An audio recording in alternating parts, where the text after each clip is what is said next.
Well, good afternoon, DEC members. Happy Wednesday. It's sunshiny downtown Detroit, and I hope it is where you are today as well. I'm Steve Gregorian, President and CEO of the Detroit Economic Club, and it's a pleasure to have you with us. A couple of quick announcements before we get started. We do want to take a brief moment to thank the terrific DEC sponsors for their continued support of our mission, and you're seeing these companies on your screen. And be sure to get your tickets for some upcoming events.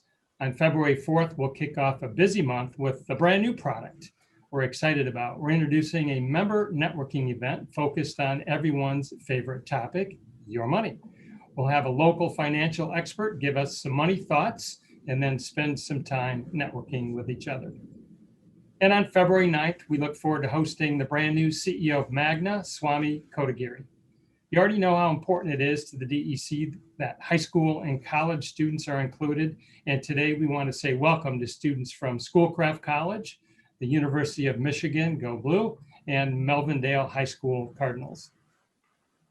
And the DEC has an incredible history of speakers, and our speaker today joins a distinguished list of 23 other speakers who in our 87-year history have addressed the DEC on January 27th. Beginning with a speaker in 1936 through today, that list includes CEOs of IBM, General Motors, Pan Am Airlines, if you remember that airline, and notable politicians including Michigan's Governor George Romney and recently City of Detroit Emergency Manager Kevin Orr.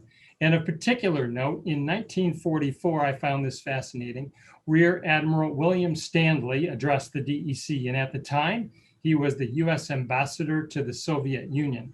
And can you imagine having that job in 1944? And today we're pleased to add Roger Ferguson as our 24th speaker on this day in DEC history. So let's get started.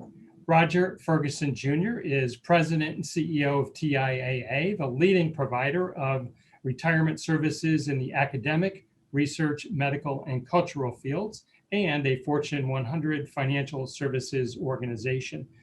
Mr. Ferguson is the former Vice Chairman of the Board of Governors of the U.S. Federal Reserve System. He holds a BA, JD, and a PhD in economics, all from Harvard University. Roger visited the DEC in person in 2015, and we are thrilled he is with us again today. Welcome to Roger, and it's so great to have you back with us at the DEC. Steve, thank you so much. It's a pleasure to be back, and I'm looking forward to this conversation. And I will say, if you can't say Go Blue, you might as well say Spartan for life. So somewhere in Michigan, my heart is there with you. I love it. Well, Roger, we've got a wide range of topics to cover, but since we're still in January, let me start with a question about your outlook for 2021. Where do you see the US and global economies headed in 2021? And with our new administration, what changes do you see emerging on the economic policy front? Well, obviously, great question, and one that's on everyone's minds and lips as we are in January. In some sense, the simple but complex answer to the question is, you tell me the path of the virus around the world, and I'll tell you a bit more about the path of the economy. Right now, financial markets, equity markets in particular, plus commodity markets are all showing a rallying, so to speak, with optimism about the rollout of the vaccine. And if vaccines do produce the needed outcome in time, I think the economy itself will continue to heal. So let's just talk about what's happened to date. The economy actually has shown, as many people say, a K recovery, two-track, whatever it may be. Parts of the global economy that can function in this environment have continued to function pretty well.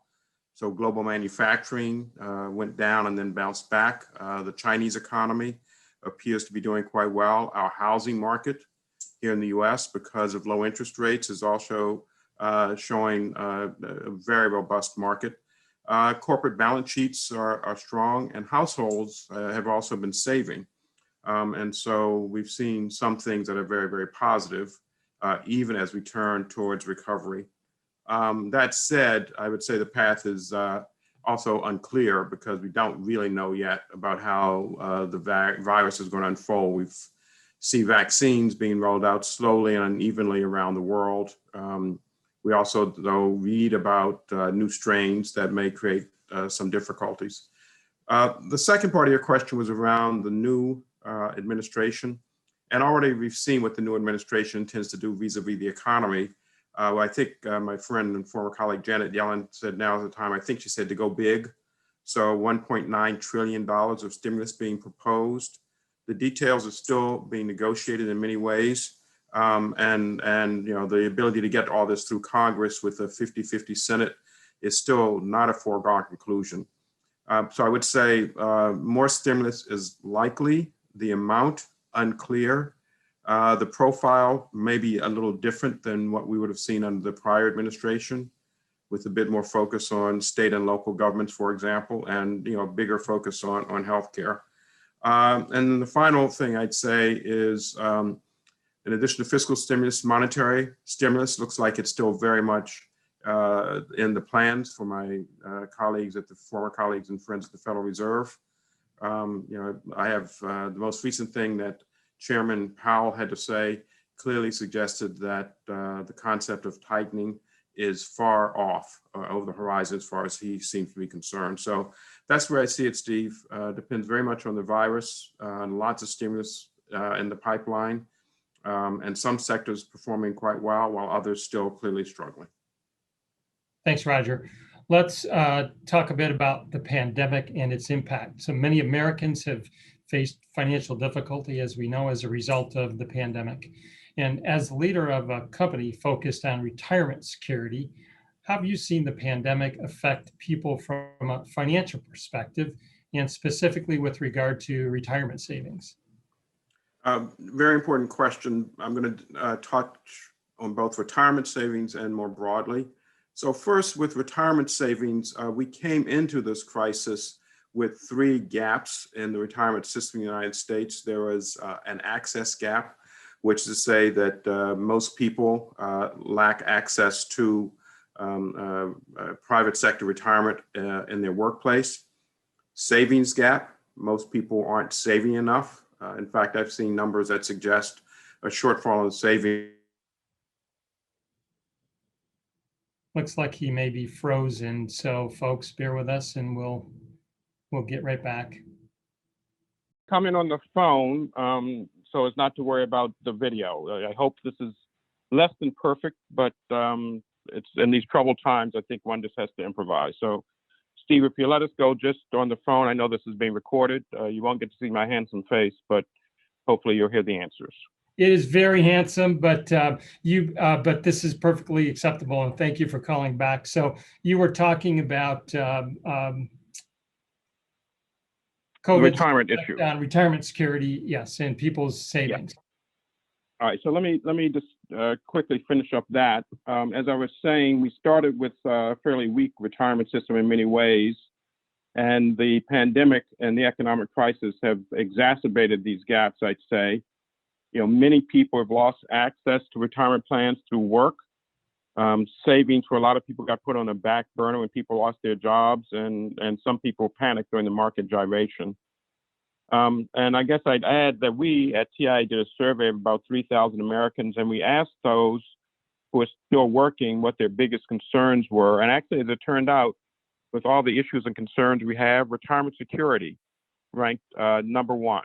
No goal ranks higher for workers surveyed than saving for retirement, yet only 4 in 10 feel they're actually on track with their savings. The other thing that's high on people's list is lifetime income. The vast majority agree that once they reach retirement, they really want to have a source of income. And so I think with respect to this whole notion of retirement, the crisis has shown a very stark light on the challenges that we have. And finally, you asked a broader question about financial resilience in general. That same survey showed that about 2/3 of workers now want to save more. They place more value in being financially resilient. And that may be because only about 3 out of every 5 have experienced some kind of financial stress in the pandemic. So to answer your question, Steve, more broadly, the pandemic has shown how financially fragile many families are. We already knew that before, and it's unfortunately been shown again. And the answer for most people is doubling down with putting more focus on being financially resilient.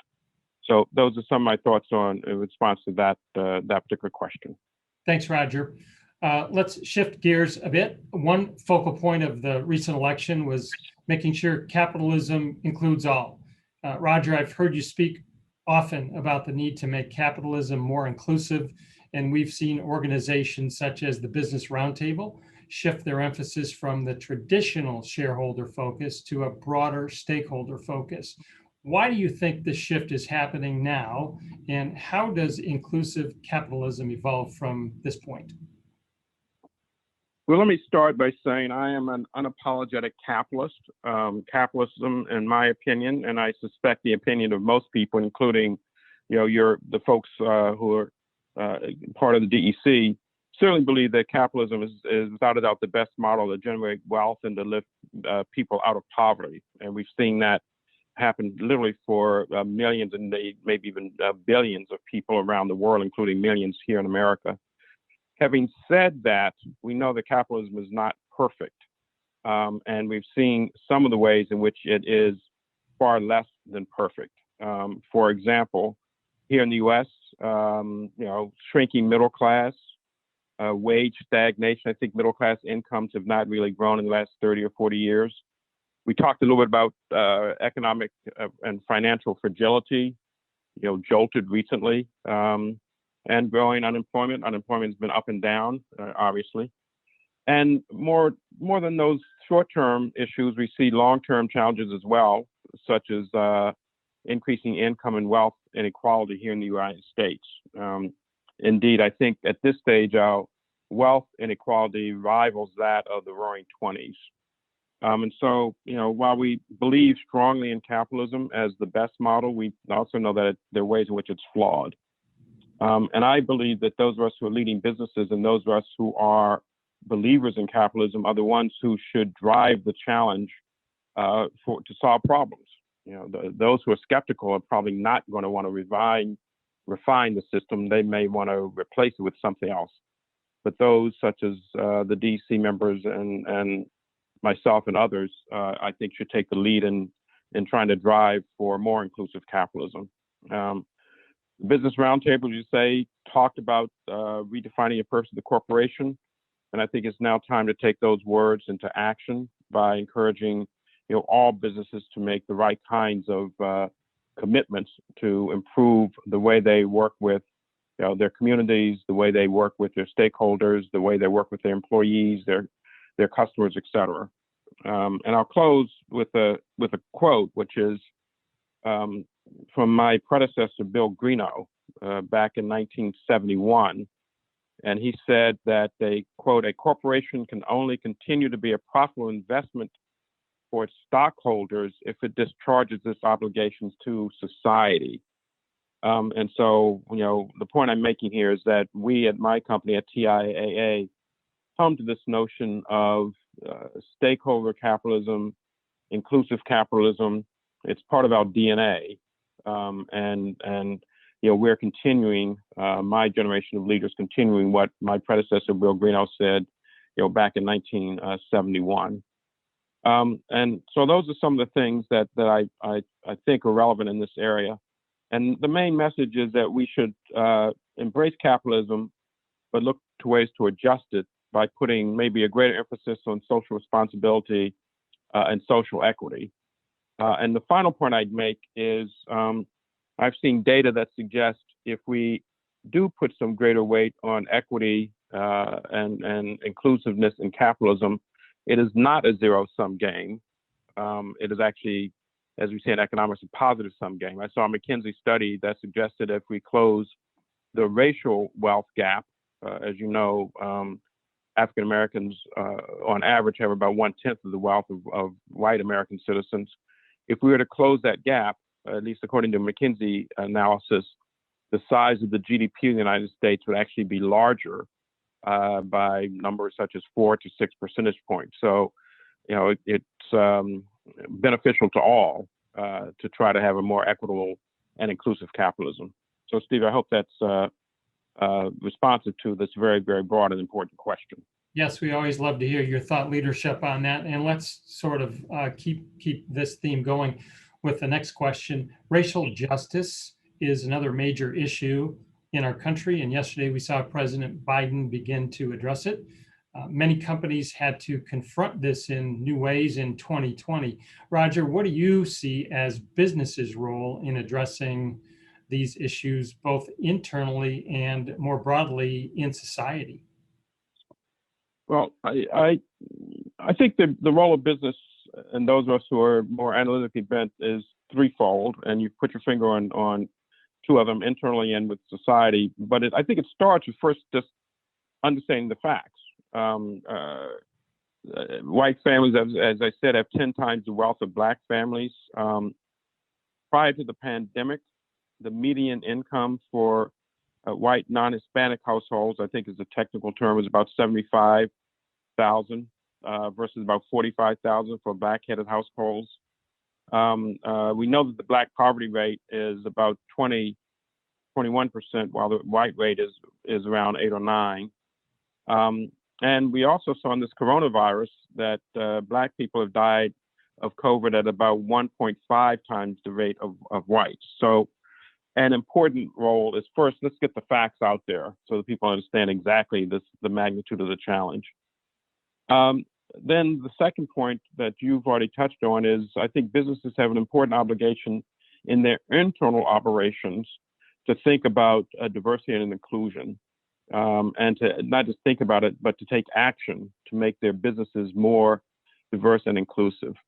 And by the way, this is not purely a question of morality and doing what's morally correct, in my judgment, but it's a good business imperative. You know, there are a number of statistics that show, for example, that companies that have more gender inclusivity on their boards tend to perform better. There's an economist and theoretician out of the University of Michigan named Scott Page, who's written a book on how, in a theoretical way, but also in a real way, more diverse organisms are more stable. Avoiding groupthink probably leads to better business outcomes. And I also would argue that internally, diversity and inclusion will make companies stronger as the external society becomes a lot better. And finally, I've quoted one McKinsey study. Let me quote another one. McKinsey found that companies in the top quartile for ethnic and cultural diversity outperform those in the bottom quartile by about 36% or so in profitability. So that's important. That's internal. And then you asked the question about society. And I think what we've discovered during the course of last year in particular is business leaders are finding their voice as social leaders when it comes to racial issues. Almost every town, every major city had a CEO statement and a CEO council on racial equality after the George Floyd incident. And I think this is going to be something that's very important. Businesses actually, I think, generally come through the COVID crisis a little better than some of the other institutions. And CEOs, I think, are now much more comfortable speaking out on these important topics. So I think we have to also lead in our communities, locally, regionally, and nationally, with business leaders joining political leaders, joining civic leaders, and talk about the importance of having a more just and equitable society, which, again, I think is not a zero-sum game, but is a positive-sum game. We all benefit when society itself is more just. So, Steve, those are some of the thoughts in response to that very important, timely, and difficult question. Yeah, thank you. It is very timely, very important, and we love your thought leadership on this. I do want to, before we get to audience questions, give yourself a chance to talk about something you normally don't, and I want to talk about you. I know you're about to retire. I think the plan is March after a terrific career, and I was just going to ask you if you could reflect on your career and maybe share some highlights. Oh, Maury, thank you. You're correct. I plan to retire from the CEO role here at TIAA at the end of March. As I reflect on my career and highlights, I think there are two or three things that come to mind, and you've touched on them already. One is, in some ways, the chance to be the CEO at TIAA has, for me, been, while it's a private sector job, has allowed me to continue some important public sector advocacy and hopefully bring that to life. And so issues that we've talked about already are financial security, particularly in our case, retirement security. We haven't talked much about it yet, but TIAA is a leader in ESG investing, environmental, social, and governance investing. So one of the things I would say I have enjoyed, and then would say even been proud of, is the ability to, from this private sector seat, talk about things like financial literacy and financial resilience, and hopefully even drive improvements there. One of those improvements, by the way, has been something called the Secure Act, which I think will be remembered as one of the big steps towards private sector retirement security by bringing annuities more front and center in retirement savings. The second thing that I will say I hope has been true in my tenure here is a topic we've talked about already, which is trying to keep diversity and inclusion alive as one of the parts of the DNA of this great company, but taking it more broadly. And so, you know, we've just had a conversation around thought leadership and diversity and inclusion. The ability that I have as one of the few African American CEOs to speak to that topic has been a real, for me, a blessing. Sometimes against really tough circumstances, but still a very important thing to do. And then finally, I would hope and believe that I've managed to keep driving some important lessons around smart investing. So not just ESG, which we've talked about, but the fundamentals of investing, keeping a long-term perspective, not buying and selling based on fear, seeking professional objective advice. So this platform of TIAA has allowed me to both talk about and through the company, I hope, live the important lessons of saving and investing that I think are the bedrock for financial security for everybody, lower income, middle income, and upper income individuals. So Steve, thanks for giving me a chance to reflect on the last 13 years. Well, your career certainly has been exemplary and outstanding and to the benefit of others. So thank you for all you did for our country. I do want to take a quick minute and get to a couple of audience questions that were submitted from our members. And I would just ask you, maybe if you could just respond in about 60 seconds on these so we can get a couple in. DEC member Daniel M. asks, and you touched on it briefly, but what are your thoughts on financial literacy being a mandatory class for all high school students?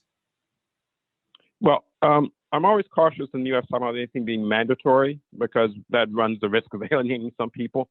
But to the essence of the question, I do think all high school students, along with college students and working adults, can benefit from a solid understanding of personal finance, how to use credit wisely, saving and investing in a prudent way, long-term financial goals. So I do think that would be an important thing. And at this stage, I think only about half the states expect their high school students to have been exposed to financial literacy in the classroom. I would hope that more get up to 50% of 50 of the states, not 50% of the states, believe that is an important one. Great. DEC member Sarah G. asks, what's the biggest difference in your industry from when you started as president and CEO 13 years ago? I think two or three things. So my industry is the retirement space. One of the things that has changed is retirement has become much more front and center. I see more and more companies talking about retirement, so retirement security, being retirement providers. It's a reflection of all of us aging baby boomers and a reflection of the status of Social Security. The other big change in my sector is the emphasis now has moved, partially because of the Secure Act, to not just how big is your nest egg that you're saving, but more and more emphasis on, well, how are you actually going to have what we call a personal pension in retirement? And so I think that's, the second big change. And the third big change is in an environment with very low interest rates, a real understanding of the role of equities and, more importantly, the role of alternatives in retirement savings. They were always there, but as all retirement companies have been thinking about good, stable returns, the diversification of the portfolio has become, a big theme, more so than it was, a dozen years or so when I joined. Thanks. And then the final question from DEC member Brian, and I think I know you're going to answer this because you've already mentioned you're a huge proponent of investing for the long term, but Brian wants to know, are there any newer strategies that you're looking at towards retirement savings that you would care to share with us? Well, I think you're right. I've already answered it. It is absolutely around this notion of thinking about not just the size of the nest egg, but how you're going to spend it down in retirement. So in retirement speak, that's called moving from asset accumulation to so-called decumulation. That's very, very important. The second big theme is, as I said, the use of annuities as a way to do that, tied to target date funds, or in my company's case, we have introduced a new product called Retire Plus.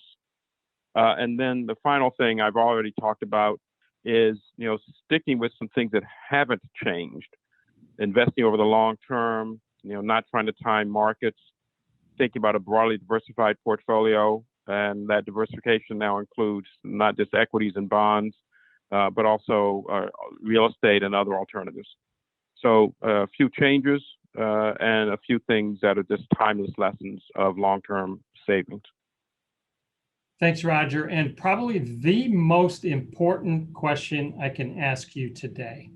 A week from this Sunday, it's the Kansas City Chiefs and the Tampa Bay Buccaneers. It's Tom Brady and Patrick Mahomes. Give us your pick. I have to go with Tampa Bay. I continue to be in awe of what that quarterback does.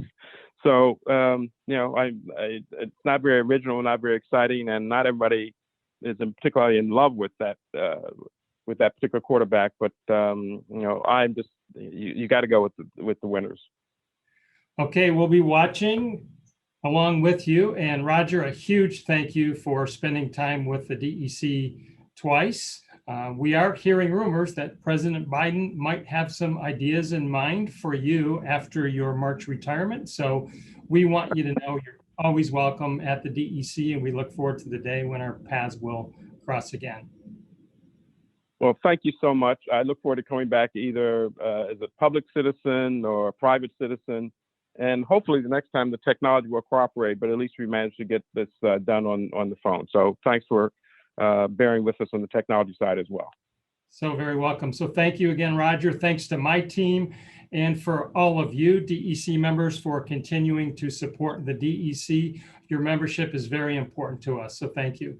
Finish the week strong, stay safe, and we'll see you at the next DEC event. Goodbye.